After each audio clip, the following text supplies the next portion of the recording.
Hi guys, and welcome to my video channel, another edition. Today I'm going to be talking about Bardia National Park. This place is very important to my heart. I really like it there, and I would like to talk to you for reasons for you to go and plan your own trip. And I know this COVID thing's going on till forever, but let's be honest, the end is in sight. It's on the horizon. We're going to be moving towards travel and all the things that we want sometime in the next few months. And for those people who are planning to make a trip to Nepal, you could do much worse than come to this national park. So I'm going to tell you about it. Bardia National Park is in the south of Nepal, in an area of the country known as the Terai. It is technically part of the Gangetic Plains, which makes it some of the most fertile and productive soils on the planet. There's a lot there in this national park to draw you in. I mean, you've got wonderful culture. The culture is still very much intact if you was to compare it to say Chitwan, where the Tharu culture has been, I'm going to say, let down by years of mass tourism, whereas the tourist industry in Bardia is much younger. So you get to experience this wonderful culture. It's really eye-opening. People are really friendly. The other thing to go there, the main reason why I think you should be going there, is the biodiversity. And it sounds obvious because it's a national park, right? But you can do something in Bardia that you can't do anywhere else, and that is walk among the world's most spectacular animals. You know. Pretty much anywhere else that I can think of, in Asia anyway, you're not allowed to just go for a walk with a guide and a stick among tigers and elephants and bears, and there's no better way to experience the splendor of nature than it is to be on foot, you know, because while you can do a jeep safari there, if you don't do a jeep safari, you've got no noise from the engine, and also from a romantic perspective, it puts your place in the ecosystem into view when you are no longer the biggest, strongest thing around, you know. And the Terai itself, you've got a band of forest that's relatively unbroken, that strips across the vast portion of the south of the country. The South Forests are visually stunning and absolutely dripping in biodiversity. For any nature lover, I strongly recommend it. So this video, pardon me, is to help you get the most out of your time. I've talked about why I love it, and you're watching this video, so I presume you find this idea appealing. So let's get into how to get the most out of your time when you visit this place. I would like to make it clear that this isn't I didn't just go there and then just write a review of it. I've been there several times, more than half a dozen probably. So, and I've been there in every season, so I can give a coherent overview of what you should expect. It's incredibly biologically diverse. That's a very important thing to note. It's got 53 species of mammal. That doesn't sound like a lot, but by mammal species, that is a lot. And a lot of them are some of the most spectacular megafauna that there is, really. I mean, you get the one-horned Indian rhinoceros, you get the Asian elephant, you've got leopards, you've got sloth bears. Although, I'm going to be honest with you, I haven't found a guide yet that has ever seen a sloth bear, because they live in those mountains that you see in the distance. That's what they all tell me anyway. And they've got a healthy population of tigers. To be honest, Chitwan and Bardia are good for spotting other kinds of animals. Different animals are very visible. Bardia is by far the best place for you to go if you want to see a tiger. I've hardly done a safari where I haven't seen a tiger, but they've only got a small number of rhinoceros. Chitwan is a great place to see rhinoceros. They've got loads of them. It also boasts 407 species of bird. That is that's a lot. That one national park has considerably more birds in it than live in the whole of my country. And it's very famous for the bar-headed geese and the Cyrus crane, but it's got a lot a lot of competition for very, very spectacular birds. Even if you don't like birds, it's going to be hard not to be fixated on the colour and the diversity of it all. It's got 25 species of reptile, including gharials and marsh-muckled crocodiles. So there's a lot. If you are an avid naturalist, then this place is certainly going to fit the bill for you, and is a delight to visit.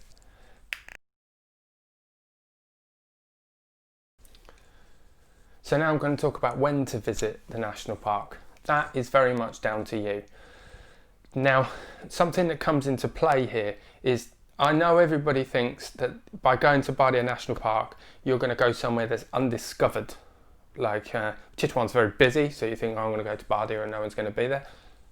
That's definitely not the case. If you go in the peak season, which is the winter months, you're going to have to share this experience with a lot of people, and because the secret's definitely out.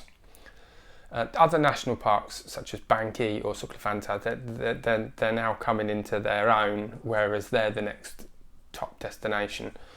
And the thing is about Bardia National Park, is most people are going to do walk-in safaris, and if you do a walk-in safari, you can only walk so far in a day.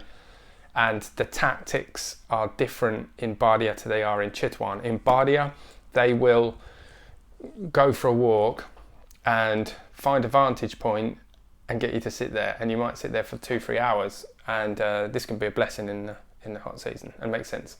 Whatever happens, it makes sense. Whereas Chitwan is one big hike. It's a very long way in between your village, which you're going to sleep in, so you won't stop walking.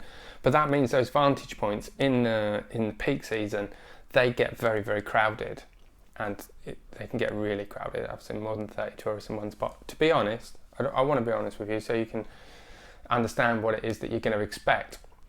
Now, the winter months, which is when everybody goes, that's not necessarily the best time to be finding wildlife, if I'm honest with you, because it's after the monsoon and there's a lot of foliage.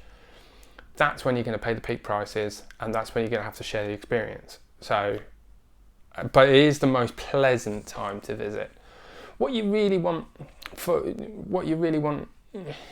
is to come in the peaks in the off season. I don't know, that sounds contradictory, but you get the best of it either way. You know, if you come in the hot season, nobody's there, everything's dead, and the local people, the Tharu people, when after January they've got permission to cut the grass, and they use the grass for a variety of things, like roofing and things like that. And the elephant grass is the biggest grass in the world. It's a piece bigger than I am. It can grow more than 2 meters tall. And so it's plenty big enough to hide big wildlife. If you've got grass in the way that's exaggeratedly tall, it can really take away the experience, which is why the vantage points is just the best bet, really. Whereas in the dry season, if you can handle the heat, all the grass is dead. The local people have harvested the grass anyway, so you see a much bigger diversity of birds and animals. And I've come in the monsoon season as well. I actually think monsoon season was my favourite season to visit in. There was absolutely nobody in the park, and so when you do go in the park, you do see less animals. It's a hell of a lot more adventurous trying to wade around in what is effectively one big swamp. Then you get, when you've got the park to yourself and the animals are less disturbed. I actually saw just as many animals as I would do if I went at any other time, but people are afraid to go, and it's a very intimate experience because they don't run off. People are very reluctant to go there because it's jungle. It gets wet season means wet. And you get a hell of a lot more insects. I actually like insects, all insects except mosquitoes. And I found, while you go sleep at night, and I only found it in the wet season, there was lots and lots of fireflies, and it's ever so romantic to listen to the thunder outside and see the fireflies dancing over the trees. It's really, really magical. So they've all got their pros and their cons.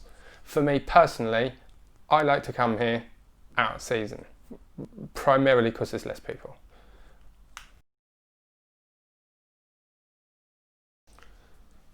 Now I'm going to talk to you about the people that reside around the park.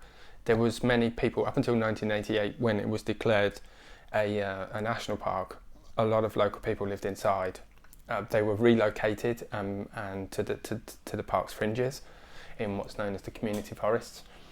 And that, coupled with the fact that you've got to live with these giant animals as neighbours. And when I was there, I really had to put a lot of thought into it. What's it like to have tigers and leopards for your neighbours? It can be a tense situation. I mean, the forest previously to 1988, you know, was a place where people could go and get resources, they can go and get cooking, they can go and get food, they can go and get fuel. But now none of that is possible. So obviously that's a mixed relationship between the natural world and the people. The people themselves are incredibly friendly with a way of life that's utterly different from our own. You will find them very, very welcoming, and it's not difficult to walk village to village. And when you walk village to village as well, it's a great time to see animals, because when you're inside the park you absolutely have to have a guide. And for me, I'm a bit of a nature nerd, so just walking in between the villages and seeing the different insects and birds, and of course sometimes mammals, you know, alone and without paying for it, that was very, very nice. So there's an added extra. And I would say most of the people who live around the park are mostly subsistence farmers, but many of them, they want to get in on the tourist bandwagon. And so I implore you, if you're going to stay around there, is to think about where your money's going. And those big ventures that you see, the luxury lodges, that's all outside investment. So if you don't go with my recommendation, which I think is absolutely fantastic, I really, really highly recommend this place, then at least shop small. You can go a few days without too much comfort, surely. I mean, you're not there to relax in a swimming pool, you're there to see the wildlife. And so I recommend that you shop local to keep the money in the economy for the people who really need it.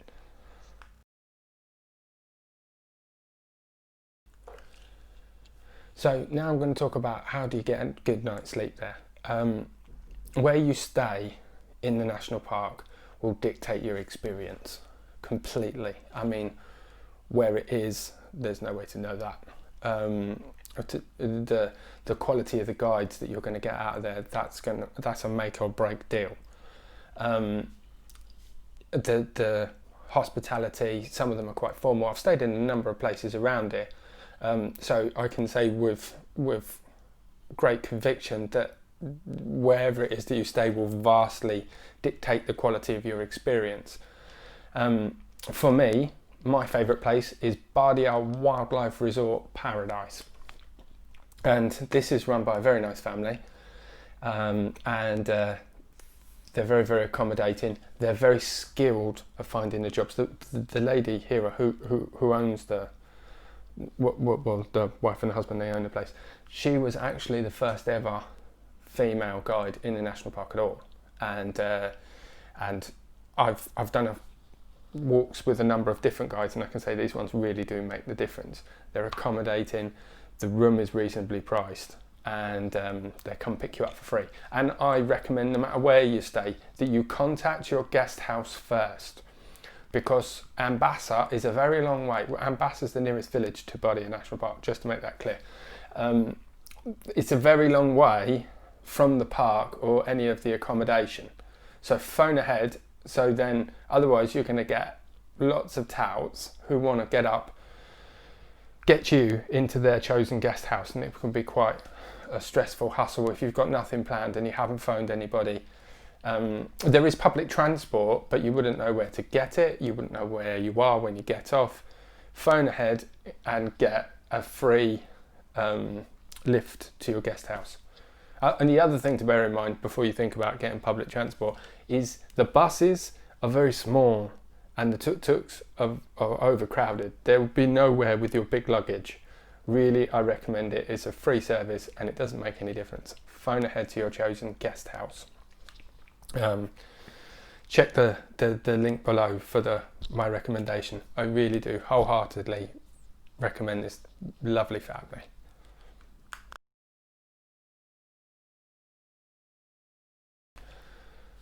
So now I'm going to talk about the activities that you can do in the park. Now, all the action is in the park, and that means you're going to have to buy a ticket. You're going to have a guide with you. You can't just go walking around in there, because it's very dangerous. It is very dangerous, let's be honest. I mean, you're going for a walk and around the next corner might be an elephant, you know. So you need somebody who knows the ropes, and so you're going to have to buy a ticket, you're going to have to buy a guide, no matter what it is that you decide to do. I am not going to recommend elephant safaris, because many of my readers, they probably would have some ethical problems with an elephant safari, because it's a wild animal carrying you around the forest, and people often say, oh, they're not treated nicely or something like that. But that really depends on the handler.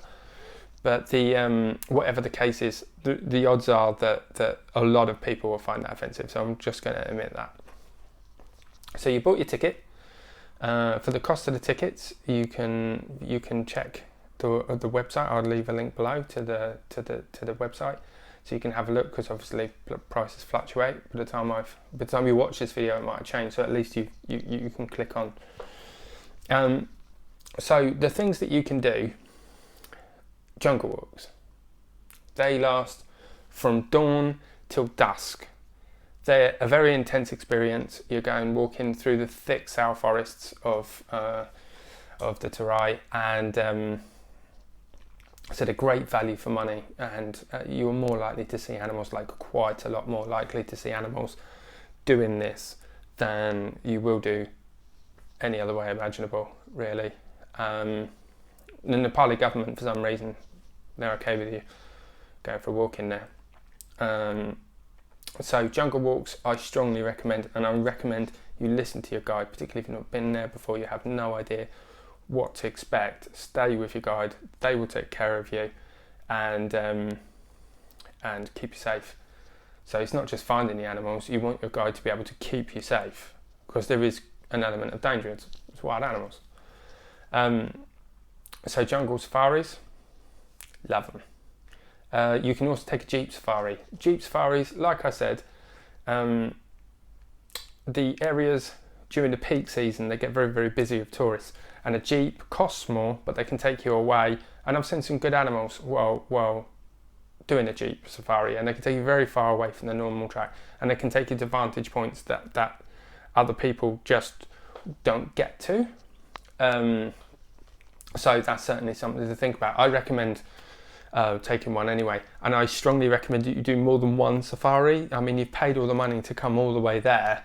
It makes no sense for you to do one safari and just never come back. I mean, it's not a zoo. You can't say what you're going to see. You want to come maximise your chances, do a couple of walk-in safaris, do a jeep safari, or the next option, canoe safari.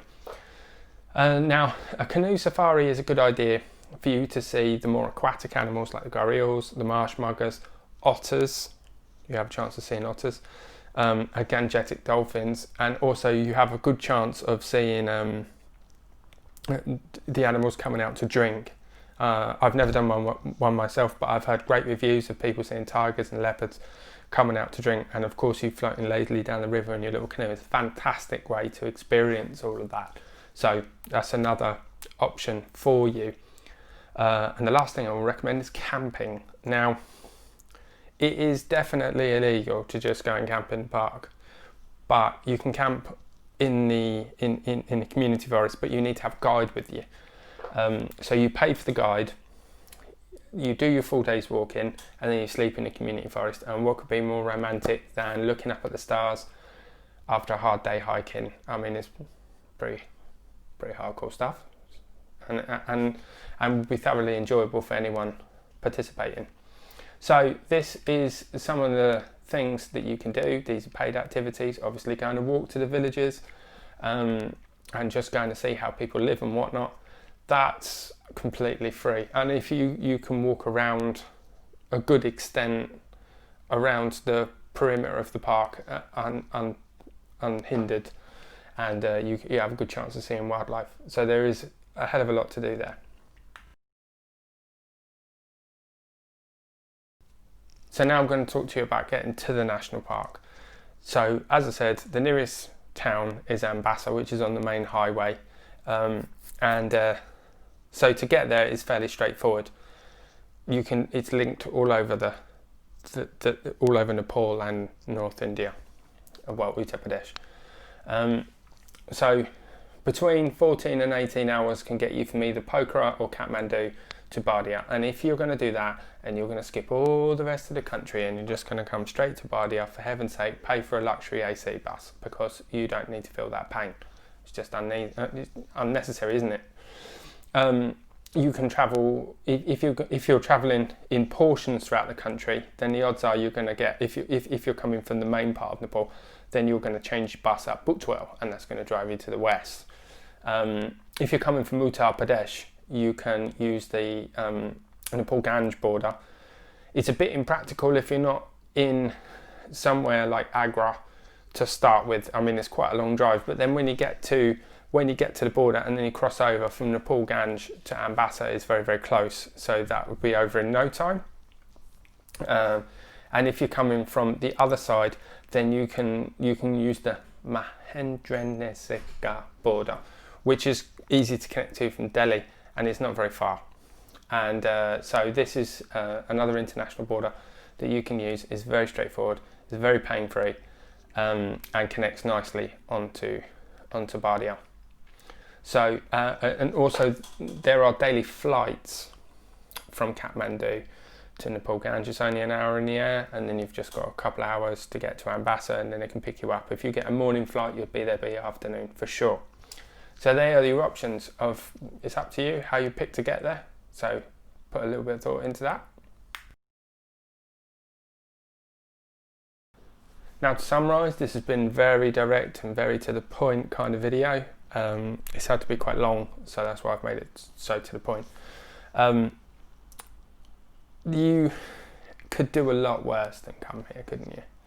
And if you've only got a limited amount of time in Nepal, coming to see some of the wonderful wildlife is definitely one of the best things you can do. And Bardia is a funny old place because it's very far from anywhere, but it's still very accessible. And also, it's a real chance to take in the natural world in all of its splendour, and it doesn't have to break the bank.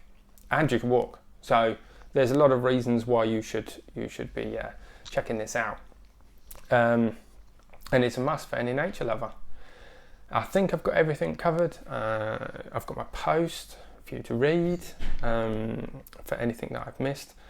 And if you have any more questions, then just leave your comments in the section below. Actually, while I'm here, I will put the current COVID restrictions into the description below. I'm not going to include it in the video because it's probably going to change in a couple of weeks.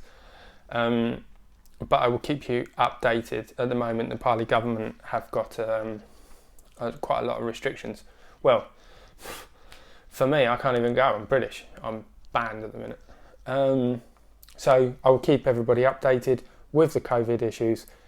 Just check the description below. And so with that said, that's it. That's enough out of me for today, isn't it? So until the next time, take care, guys.